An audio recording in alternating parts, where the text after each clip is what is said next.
Chair, I have distributed a complete set of handouts for all of the trustees and some of the staff, I believe, that will take them through what I have here this evening, and they'll be able to follow along and identify page by page the things I want to speak about.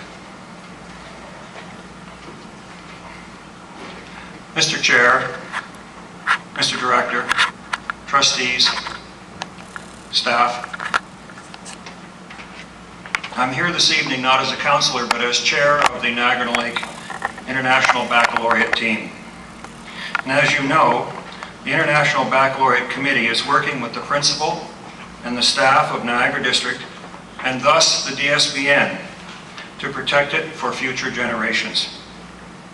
You are to be thanked for helping us do our job. You have challenged us to increase the school's population. We are taking up this challenge, and I am pleased to say that we have a larger grade 9 class coming in the fall. We need to do more, and with your help, we will. We need Niagara District to survive. As a teacher at Grantham, I know that cities have more than one choice for their teens' education. Losing a school to a city is not easy.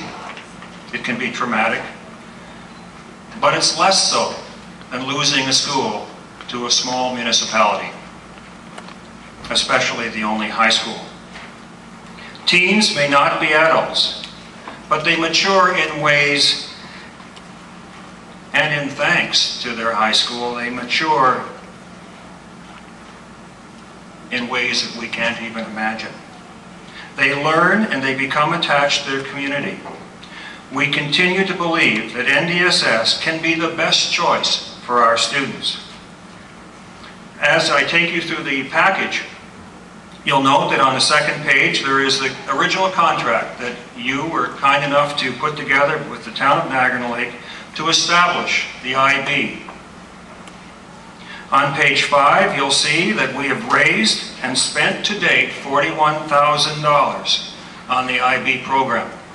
There's another $8,000 of private money that is not accounted for here because it was spent outside of our committee.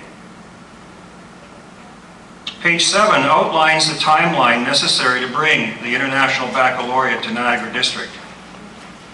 I'm pleased to say that we are a full year ahead of the 2011 start date.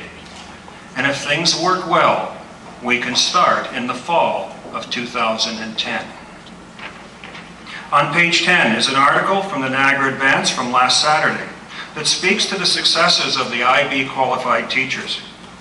Last week, a teacher told me that he had acquired so much good information in his trip to Houston, Texas, that his students are already benefiting.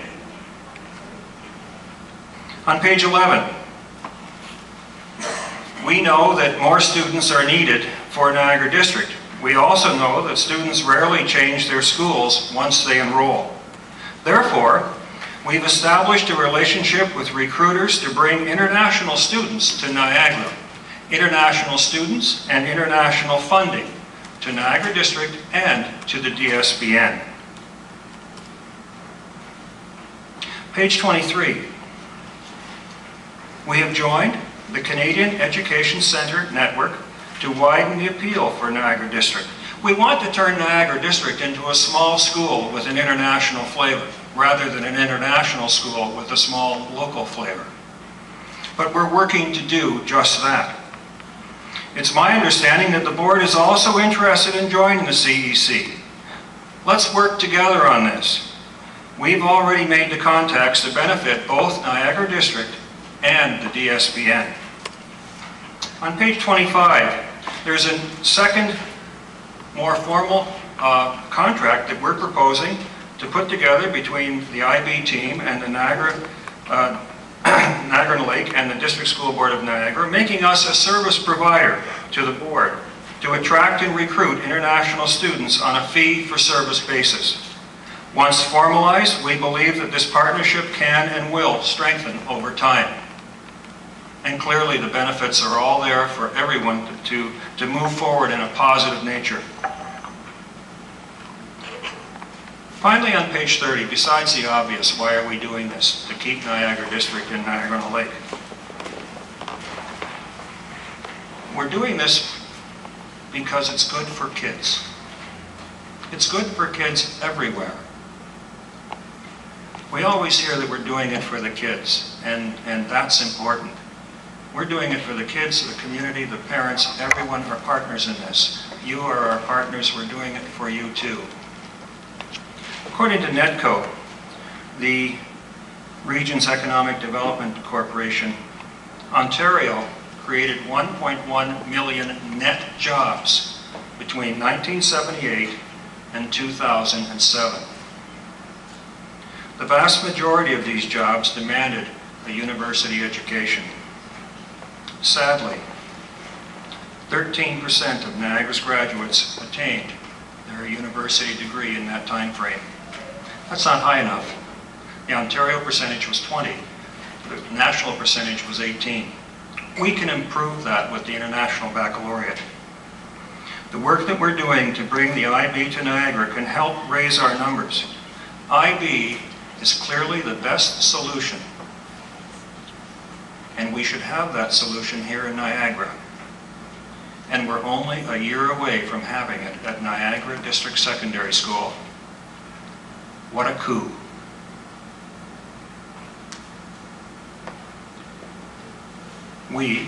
I, some of my committee members, Town of Niagara-on-the-Lake,